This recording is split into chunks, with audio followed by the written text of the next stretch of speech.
Once upon a time, in a town where firewood smoke rose before the cock crowed, where old women still swept their compounds with brooms made from palm fronds, and where stew was stirred with love, sorrow, and secrets, there lived a woman named Ajoke. She was not a woman you could ignore. Iyalode Ajoke Adaremi was large, proud, and beautifully scarred. 4 thick tribal marks ran across each of her cheeks like rivers carved by history. Her wrapper never stopped moving, whether she was bending to stir a pot or raising her arms to bless the head of a hungry child. And her eyes? They held stories, deep stories. Stories of joy, stories of pain, stories too heavy to be spoken aloud. Ajoke's kitchen wasn't the biggest in Adaremi. It didn't have a tiled floor or painted walls. It was nothing more than a wooden stall beside a big almond tree on Ajoke Street, with 3 low benches, a rusted zinc roof, and 2 blackened pots that never went cold. But her food? Her food could quiet the tongue of a gossip. It could bring peace to a fighting couple. It could make a grieving man close his eyes and forget the world for 3 blessed minutes. No one cooked like Ajoke. She didn't just feed people, she healed them. She fed students, laborers, mechanics, nurses, traders, and barren women who believed the spice in her jollof rice could open their womb, and she never turned anyone away. If you had money, good. If you didn't, she'd still give you food, and say, return it with kindness, not cash. She was widowed early and raised her 2 daughters alone. They were now schooling in Lagos, living with her late husband's cousin. She had no sons, no siblings nearby, and no one to call her dear anymore. But the town was her family. And yet, they watched it happen. They watched the day her pot brought too many customers. They watched as other market women whispered behind her back. They watched when Madame Tinuola, the rich food vendor with glossy signs and loud music, called her a witch behind her stall. They laughed when the town chairman gave Ajoke a food contract instead of Madame Tinuola. And they remained silent the day her name was scratched off the beneficiary list of women who were supposed to receive government support. Because when a woman becomes too loved, she becomes too dangerous. But Ajoke kept cooking, even on the day she noticed her water drum was suddenly leaking, even when market women stopped answering her greetings, even when flies began swarming only around her stall, even though she swept with bitter leaves every morning. Even when the wind whispered her name wrong, she knew what was happening, but she kept cooking. Because Ajoke was not just feeding mouths, she was fighting silence with soup. She was offering peace in every spoon. And when she stirred her pot with that long iron spoon, she whispered her own prayers into it. Prayers that God would remember her, that her children would not suffer, and that her name would never be used as a warning. But heaven was quiet, and evil was already knocking. It was a Tuesday, the second market day of the month, and the town square of Adaremi was thick with noise and negotiation. Traders poured in from neighboring villages to display their goods, buyers swarmed in, and drums echoed faintly from the palace courtyard where the king's men were celebrating a naming ceremony. Ajoke had arrived earlier than usual that day. By 5 a.m., her firewood was already crackling. By 6:30, the smell of her fried pepper and onion had covered half the street. And by 7:15, there was a line. It stretched from her almond tree to the palm wine cellar across the road. 3 women carried bowls of iba to her. A young teacher begged her to keep fish for break time. A pregnant woman came crying. She had no appetite, but Ajoke's okra was the only thing her body accepted. Ajoke didn't speak much that morning. She just scooped, smiled, nodded, and pressed her hand briefly on each person's bowl, as though blessing it before it left her stall.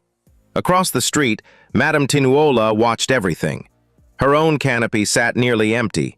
Her girls were yawning. Her industrial cooler was full of untouched jollof. And her shiny spoon, the one she loved to wave like a flag of pride, rested motionless. By 10 a.m., Madame Tinuola had had enough. She stood, adjusted her gold-colored wrapper, and whistled, a sharp, shrill whistle, like the kind used to summon dogs in the back streets of Lagos. 4 women left their stalls and followed her. They walked behind her like shadows until they disappeared into the back of her shop, the closed section with the tinted glass and rotating fan. That afternoon, as the market thinned, a whisper began to spread. Ajoke is using charm. They said her pot was not just black from firewood, it was black from secrets. They said no woman's stew could make a child stop crying unless something spiritual was inside. They said a woman once licked her spoon and had twins the next year, even though she had been barren for 11 years. They said she was collecting people's destinies and cooking it with her cow meat. And the worst? They said she had visited a native woman in Ajoke who gave her something to bury under her cooking stall. That evening, the women gathered again, this time at Mama Bisola's backyard, just behind the cocoa shed. There were 7 of them: Tinuola, Mama Felicia, Iarisi, Iwatomi Lola, Shady, Alhaja Toyin, and Mama Yamisi, the woman who sold onions beside Ajoke's stall but always pretended to smile. They didn't sit like gossipers. They sat like a council of judges, and the trial was simple. Ajoke must be removed. She's turning people's eyes away from our stalls, Tinuola hissed. The chairman calls her for every food contract now. Even the palace asked for her amala during the last festival. She has no husband, oh, Mama Risi added, fanning herself with her wrapper. A woman with no man and no helper shouldn't be that successful. Something is not clean. And that woman prays too much while cooking, Alhaja Toyin spat. Even Islamic stew must not have that kind of power. The women sat and planned. Their voices low, but their hearts sharp. Their souls too wounded by her rising light to remember that this woman had once fed their own children. By the next week, Ajoke's cooking water began to go missing. Her firewood began to break for no reason. Salt turned to sand in her pots. Her soup spoiled before noon. Her most loyal customer, the teacher from the school, fell ill after eating her food and accused her of poisoning her. But Ajoke said nothing. She cleaned her stall, she prayed aloud, and she kept cooking. Even when the children no longer ran to her stall first. Even when she overheard someone say, "Let's just avoid her. You know what they're saying." Even when her fingers began to sting while stirring her pot, as if the fire itself had turned against her. Ajoke kept cooking, but the fire behind her eyes, it had begun to dim. And that was exactly what they wanted. The morning started like any other. The air smelled of damp charcoal and market sweat. The clatter of trays, the squawk of stubborn hens, and the melody of hawkers singing their prices rose like an anthem across the open square. But Ajoke felt something different in her bones that day. She stood behind her pot, but her hands shook slightly as she sprinkled dried pepper into the bubbling stew. The meat inside didn't dance like it usually did. The aroma was sharp, too sharp, like something had shifted. She dipped a spoon into the pot and tasted it. Her face twisted. The stew was bitter. She blinked in confusion, stirred again, tasted again. Still bitter. She reached for her salt jar and opened the lid. What greeted her was not salt, but ash, cold, flaky, and gray. Her stomach dropped. Ajoke's heart began to pound like a talking drum. She looked around her stall. Everything looked the same, but everything felt wrong. The almond tree wasn't rustling. The wind wasn't blowing. Even the flies that normally hovered at the edge of her pot seemed to have disappeared. She stepped outside the stall to breathe, and that's when she saw her. Standing across the road, barefoot, wrapped in a pure white wrapper, with a scarf tied loosely over her head. An old woman, cast-dark-skinned, tall, her back slightly bent, but her eyes were open wide, eyes that did not blink. She stood perfectly still, in the middle of the crowd, just pointing. Then she turned, walked into the crowd, and vanished.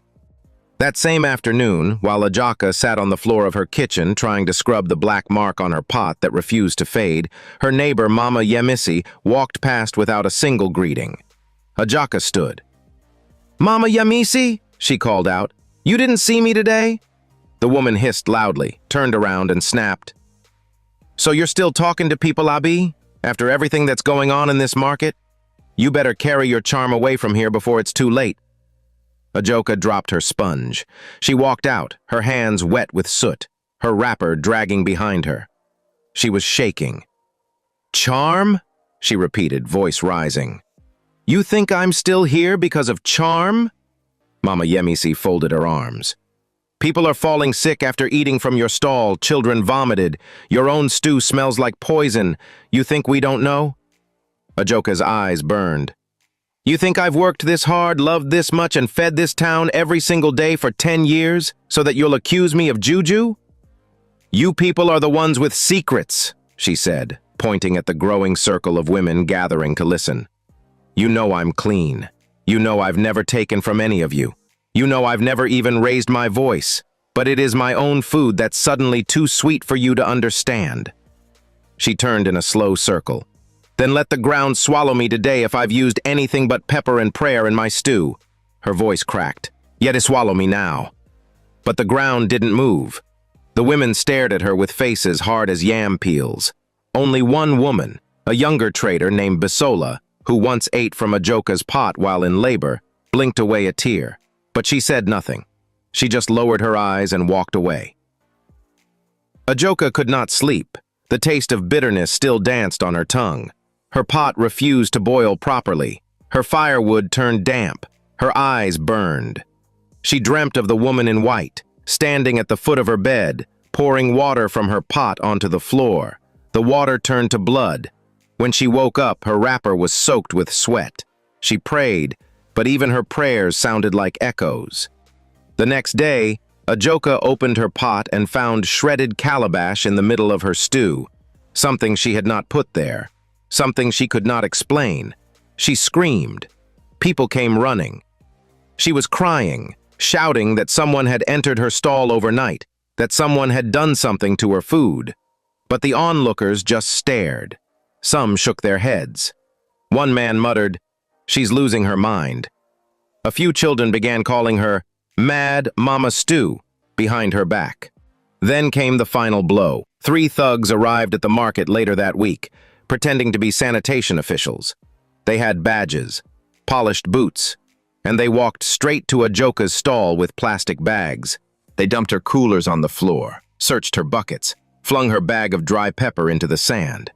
And one of them lifted her pot and shouted, "What's this wrapped in nylon at the bottom?" Ajoke ran forward. "Don't touch that! It's my dry locust bean, wrapped from yesterday!" But they weren't listening. One of them pulled out the wrapped item and screamed, "Charm! Oga, this one is juju!"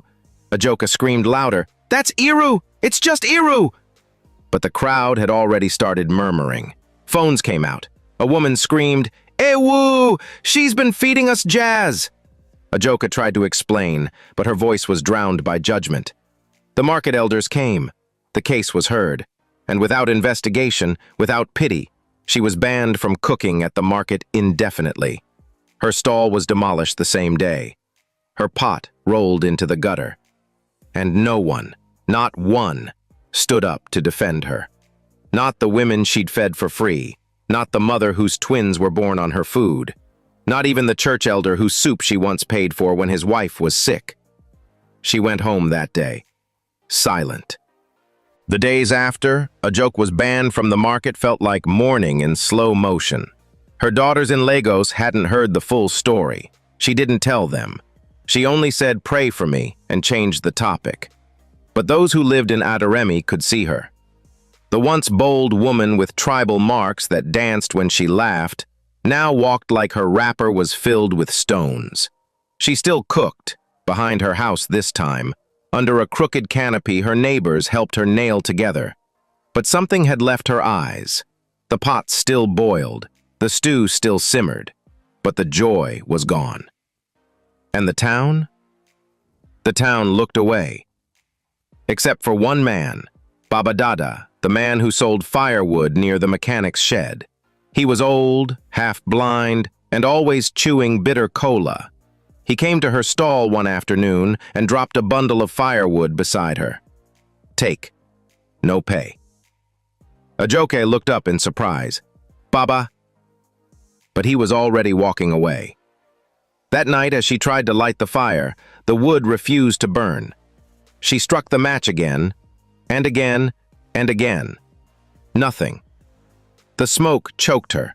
The kerosene tin spilled, and her hand shook so hard she dropped her spoon.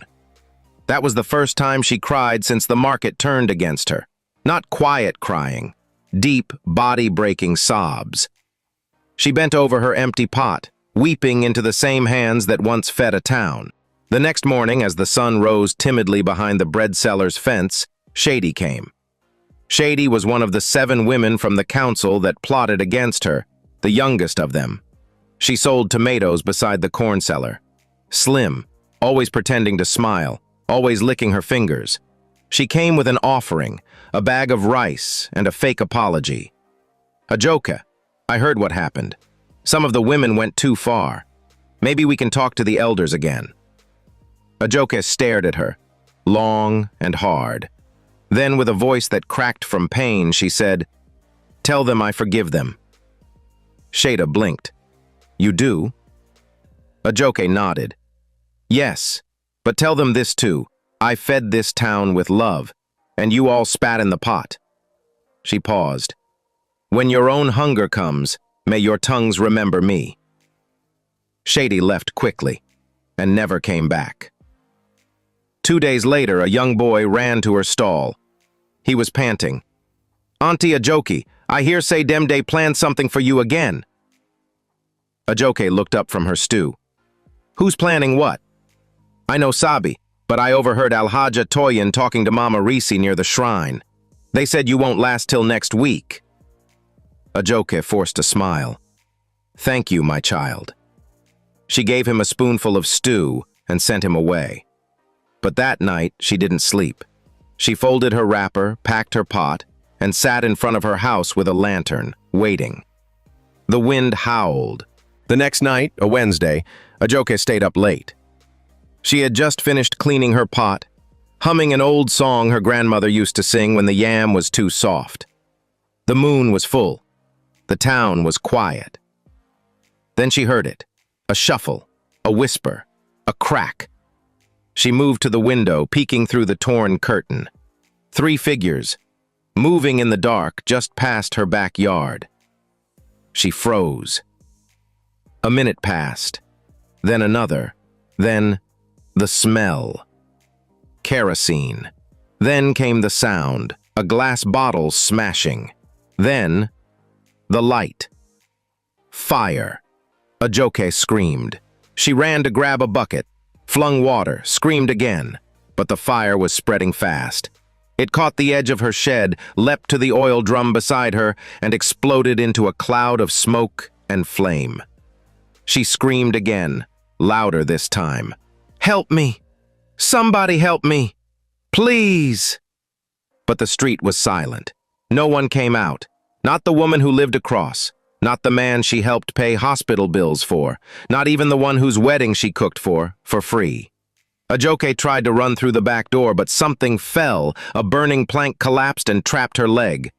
She fell, screamed, dragged herself, and in those final moments, choking in smoke, tears streaming down her face, Ajoke cried, not just from pain, but from betrayal. "You watched me burn. You watched me suffer. I gave this town everything, and you gave me silence." Before her lungs gave out, before the flames swallowed her, before the world closed its ears to her final cry, Ajoke promised one thing. "This town will eat from me again, but this time they will swallow their shame with stew. I gave them love in every spoon. Now I'll give them silence." And then she died, with her eyes open, face burnt, and her once famous tribal marks charred into ash. No one heard those words, but the earth did. 2 months later, in the thick belly of Lagos mainland, behind a banana truck on a dim corner of Okekoto, Agege, something strange happened. A small wooden food stall appeared where there was none before. No one saw who built it. No carpenter remembered measuring the space. But there it was, solid, black. sitting under the same crooked mango tree that had been dead for years. Behind it stood a woman, fat, familiar, beautiful, quiet, smiling. Her tribal marks? Gone. Her eyes? Calm, empty, patient. She wore a wrapper from the 1970s, a scarf tied tight around her head, no jewelry, no perfume, just the same soft voice. "You want rice or swallow?" Nobody in Lagos knew her name. She didn't introduce herself. They simply called her Mama Night Food, because she opened at exactly 7:30 p.m. and disappeared at exactly 10:30 p.m. every single day. No one ever saw her sweeping, no one ever saw her setting up, no firewood, no cooler, no assistant, just her and her pot. And the food? Perfect. Jollof that tasted like memory, stew that tasted like home, meat so soft it fell apart in your mouth. Dispatch riders, bus conductors, factory workers, students, nurses, everyone who ate there kept coming back, always polite, but never laughed. But she wasn't back for fame. She wasn't cooking to make money. Ajoke came back to Lagos for one reason only: to serve stew to the mouths that watched her burn and said nothing. Her rule was simple.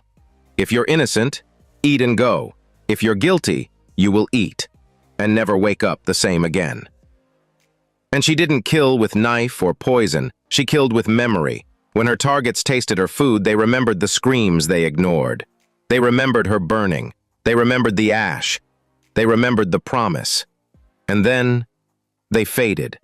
Quietly, mysteriously, one by one. The first man was Ibrahim, a Lagos-based trader from Adaremi. He had been the one paid to deliver firewood the night the women planned the burning. He didn't light the fire, but he knew. He passed by Okekoa one night and smelled something, haunting. He stopped, smelled rice, meter, ate it quickly. By the next morning, he died. Another night, a woman named Moji, who just moved to Lagos from Oyor, came to buy food after closing late from her tailoring shop. She walked up with her friend. The woman behind the pot looked up, paused, then smiled. But something in her eyes stayed fixed too long. Moji left with her food. At home, she looked at the plate and froze. The meat was shaped exactly like the scar her mother had on her leg, a burn mark she got the night Ajoke's stall went up in flames. Her mother was Mama Risi, one of the original market women who plotted Ajoke's downfall. Moji hadn't known, but the stew tasted angry. By morning, she was gone, missing, phone off, room empty, plate still on the table. A month passed. People kept eating. No one questioned her face because she had no tribal marks. But once in a while, someone from Oyo would pause mid-chew and say, "This woman reminds me of someone," then shake their head. "No, can't be. That one died and she had marks. This one's face is clean." They would eat again and forget. But those who were guilty, their bones remembered. Their dreams betrayed them, and Lagos became Ajoke's pot. One of Ajoke's daughters, Simi, 22, soft-spoken, first-year student at a polytechnic in Lagos. She had come down from school one evening, walking from the bus stop through Okekoto with her hostel friend, looking for decent night food. And then she saw her. A fat, round-faced woman in a faded wrapper standing calmly beside a steaming pot. The woman looked up. Their eyes met. She smiled gently. "Rice or swallow?" she asked. But Simi's body froze. Her friend kept walking, but Simi stood still, staring. Her spirit screamed, "Mummy!" Because her mind fought it. This woman had no tribal marks. Her face, younger, calmer, still the shape of her nose, her hands, her smile. It was her mother. But her mother, Ajoke, died in a fire some years ago, right? She didn't eat that night. She walked away shaking. But her dreams, for the next 7 nights, were of a pot, burning in silence, Meanwhile, far away in Adaremi, 7 women were preparing for a Lagos wedding. Their former market leader's daughter was marrying a commissioner's son. The location? Ogba, Lagos. They pooled money to hire a private driver, Mr. Fatai, to take them to and from Lagos. They wore matching lace. They sang old songs on the road. They laughed. No one remembered what they did to Ajoke. No one, except the ground beneath them. After the wedding, the driver's car broke down near Okekoto. The sun was already falling. He tried and tried. Nothing. By 8:15 p.m., the women began complaining, tired, hungry, irritated. Then one of them said, "I smell pepper stew." They looked around and saw the stall. Simple, small, lit by one dim bulb. A fat woman smiled at them. "Good evening. Come, I just finished cooking." One of the women, Mama Layo, squinted. "Ah, this woman looks like—" "No, Ajoke had tribal marks," another said quickly. "And she died, burnt." They shrugged and approached. They ordered rice, amala, ewedu. She served them one by one, smiling calmly, her eyes sharp and deep like still water. They sat and ate, muttering about how the food tasted exactly like Ajoke's food. One of them, Mama Yetunde, paused and whispered, "Wait, did she just smile like Ajoke?" But it was too late. By morning, the car was magically fixed. They laughed it off, called it grace, returned to Adaremi. 3 days later, Mama Layoye collapsed while cooking. She kept screaming, "Forgive me, Ajoke. I didn't know the oil would catch fire. I only helped fan the flame." She died with her mouth open and her tongue swollen. 1 week later, Mama Yetunde fell into a strange coma. Doctors found nothing wrong. She never woke up. The remaining 5 women, each, began facing strange misfortunes. One lost her daughter to madness. One walked into traffic screaming, "She came back!" One drank water and couldn't swallow again. One began smelling like smoke. One burned her own house by mistake. All within 40 days of eating from that pot.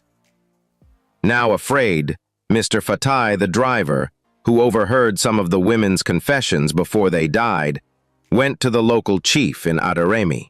He told them, "They said the food tasted like Ajoke's. They said the woman smiled like her. And I remember clearly, she looked me in the eye like she knew me. But she had no tribal marks." The elders held an emergency meeting.